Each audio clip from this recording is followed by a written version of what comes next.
विठोबा सामल म्हणजे गारंबीचा अजून एक नमुना. काळसर ढोपर पंचा, टाकलेल्या जुन्या पंचाचा काळसर तुकडा, गळ्यात मळकट जानवं आणि कपाळभर गंध. अशी ठेंगणी, बावळी मूर्ती असलेला विठोबा सगळ्यांची मरमर कामं करायचा, पण मुक्याने. तो इतका भोळा होता की लोक त्याचे कौतुक करून त्याला बैलासारखे राबवून घेतात हे सुद्धा त्याच्या लक्षात येत नव्हते. त्याचा संसार म्हणजे त्याची बायको ऐशी आणि मुलगा बापू. हा बापू म्हणजे तोच बापू ज्याला पुढे सगळे अफाट बापू म्हणून ओळखू लागले. विठोबाची बायको अतिशय सुंदर, गारंबीच्या भाषेत म्हणायचे झाले तर फटाकडी होती. अशी सुंदर बायको विठोबाला कशी मिळाली याचे सर्वांनाच आश्चर्य वाटायचे. या ऐशीला मात्र स्वतःच्या संसारापेक्षा दुसऱ्यांच्या संसारात लक्ष घालण्यात जास्त रस होता. तिने स्वतःच्या संसाराकडे, स्वतःच्या मुलाकडे जास्त असे लक्ष कधी दिलेच नव्हते. पण ती मात्र नशीबवान होती. ज्या घरात 2 वेळचं जेवण मिळायची सोय नव्हती, तिथे ती उंची इरकली लुगडी, लफ्फेदार नथ घालून मिरवायची.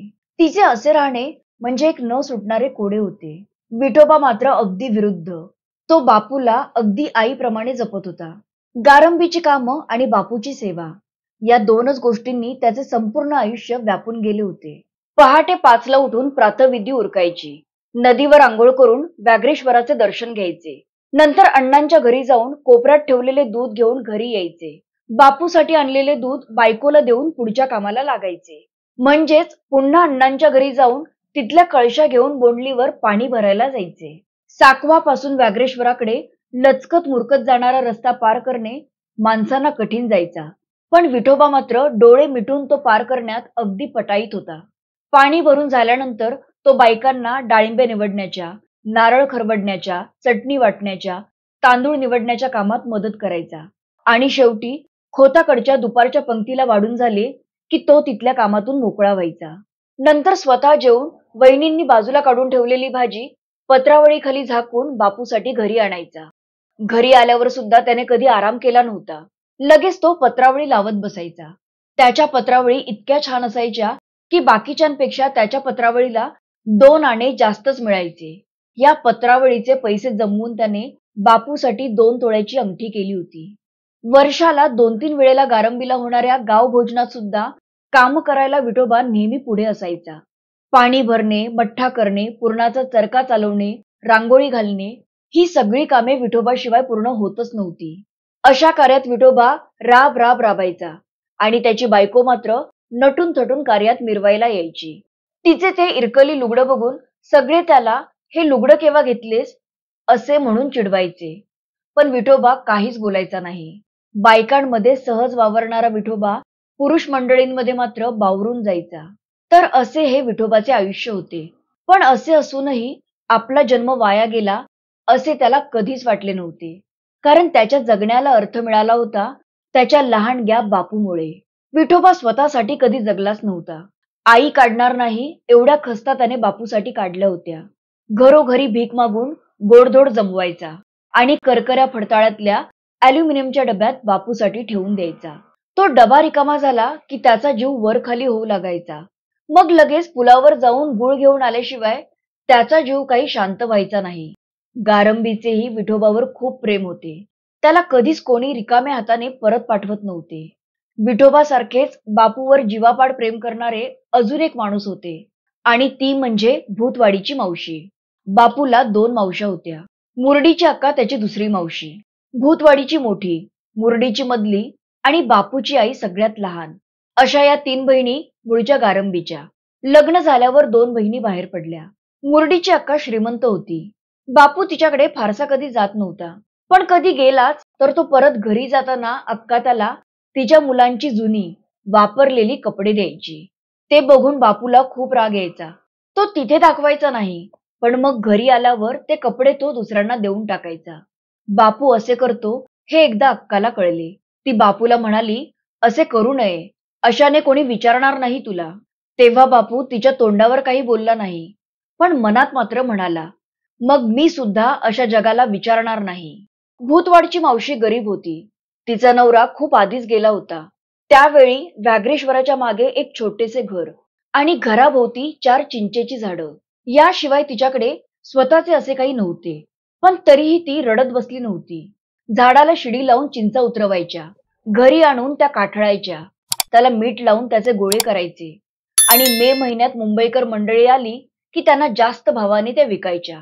याशिवाय म्हशीचे दूध सुद्धा ती विकायची. मावशीचे भाव जास्त असले तरी तिच्या बोलण्याने ती गिराईकांना तिच्याकडची चिंचच कशी छान आहे हे पटवून द्यायची. तीच गोष्ट दुधाची. पण कधी कोणी उलट बोलले तर मात्र शिव्या देऊन ती समोरच्याला गप्प करायची. अशी ती खमकी होती. म्हणूनच तिचा एकटीचा भूतवाडीला निभाव लागला. कष्ट करून तिने एक छोटीशी बाग सुद्धा घेतली होती. अशी ही मावशी दुसऱ्यांना मदत करायला नेहमी पुढे असायची. कोणाच्या पोटात दुखू लागले, पाठीत उसण भरली, बळ उठला, नागिन झाली की माणसे मावशीकडे धावत यायची. मग मावशी कसली तरी मुळी द्यायची आणि ते दुखणं नाहीसे व्हायचे. एवढेच नाही तर कोणाकडे लग्न मुंज असेल तरी लोक मावशीचा सल्ला घ्यायला यायचे. पण बापूच्या आईला मात्र मावशीचा स्वभाव अजिबात आवडत नव्हता. ती नेहमी तिला विचारायची की ती कशाला एवढे कष्ट करते आणि एवढे कष्ट करून मिळालेला पैसा ती कोणासाठी ठेवणार आहे. बापूची आई मावशीला असे विचारायची कारण मावशीला एक मुलगा होता, पण तोही बिनकामाचा निघाला होता. त्याला मावशीने इंग्रजी शिकायला दापोलीला ठेवले, पण तिथे तो टिकला नाही. मावशी कष्ट करत होती आणि मुलगा नुसता बसून खात होता, पण तरीही मावशी त्याला काही बोलत नव्हती.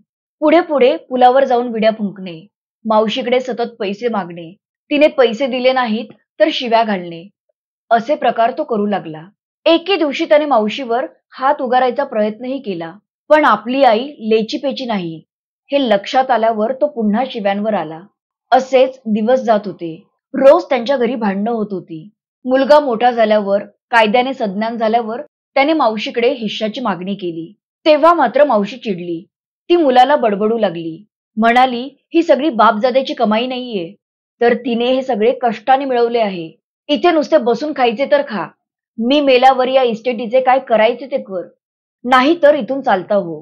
मावशी असे बोलली आणि खरोखरच तिचा मुलगा तिला सोडून निघून गेला. बिन लग्नाचा आयुष्यभर राहिला. मावशी आता एकटीच राहिली. या दरम्यान बापू मोठा झाला होता. मावशीचे बहिणीशी पटत नसले तरी बापूवर मात्र तिचा खूप जीव होता. तो तिच्याकडे आला की ती त्याला दहीपोहे द्यायची. बापूच्या आईचे घरात लक्ष नसते, नुसते गावभर फिरत असते हे माहीत असल्याने मावशी बापूला सणावाराला खास बोलवून घेऊन पुरणपोळी, वडे घारगे जे काही गोडधोड केले असेल ते खायला द्यायची आणि बापू माघारी निघाला की त्याच्याबरोबर पत्रावळीत पोळ्या बांधून द्यायची. मावशीला बापूसाठी वाईट वाटायचे. एवढा सोन्यासारखा मुलगा असूनही त्याला आईचे सुख नव्हते. त्याची आई विठोबाच्या अंगावर घर सोपवून नुसती गावभर हिंडत फिरायची. बापू विठोबाच्या कुशीत झोपूनच मोठा झाला होता. त्याला आता 12वं वर्ष लागलं होतं. तो अजूनही लहान असला, बऱ्याचशा गोष्टी त्याला कळत नसल्या तरी तो बावळट नव्हता. मुलांच्या, बायका माणसांच्या गप्पातून, इतकेच नाही तर कधी कधी मावशीच्या तोंडून उजरते पडलेल्या काही गोष्टी ऐकून आपल्या आयुष्यात असे काहीतरी आहे जे असायला नको होते याची जाणीव त्याला सतत होत होती. पण ते नेमके काय हे मात्र त्याला कळत नव्हते. आपला बाप एक ढोपरपंचा नेसून असतो, मग आईलाच अशी चांगली लुगडी कशी मिळतात असा प्रश्न त्याला पडला होता. तसेच त्याच्या आईचे राहणीमान इतर बायकांपेक्षा वेगळे आहे हे त्याच्या लक्षात येऊ लागले होते. एकदा त्याने याबद्दल त्याच्या आईला विचारले, तेव्हा तिने त्याला, नसते प्रश्न विचारू नकोस, तुझे शिकण्याचे वय आहे तर शाळेत जा आणि शिकायचे काम कर, असे खडसावले. बापू 12 वर्षांचा झाला आणि त्याची मुंज झाली. अण्णांच्या नातवाच्या मुंजीतच त्याची मुंज फुकटात झाली. विठोबाने जन्मभर अण्णांकडे कष्ट केले, त्याचे सार्थक झाल्यासारखे गावाला वाटले. अण्णांकडे बापू लहानपणापासूनच जात होता, पण तिथे त्याला मिळणारी दुय्यम वागणूक त्याच्या लक्षात येत होती. त्याला जमिनीवर जेवायला बसवले जायचे, त्याला एकट्यालाच पत्रावळीवर जेवण वाढले जायचे, बाकी मुलांना पोळी आणि त्याला मात्र भाकरी दिली जायची. हे असे का, असे प्रश्न त्याला नेहमी पडायचे. पण आता तो मोठा झाल्यापासून त्याला या प्रश्नांची उत्तरे मिळू लागली होती. आता मुंजीत सुद्धा त्याला अण्णांच्या नातवाच्या मागे उभे केले होते. अण्णांच्या नातवाला 200 रुपये तर त्याला फक्त 5 रुपये दक्षिणा मिळाली होती. नातवाच्या अंगावर सोन्याचे दागिने घातले गेले होते, पण बापूच्या अंगावर मात्र काहीच नव्हते. पण बापूला आता याची सवय झाली होती.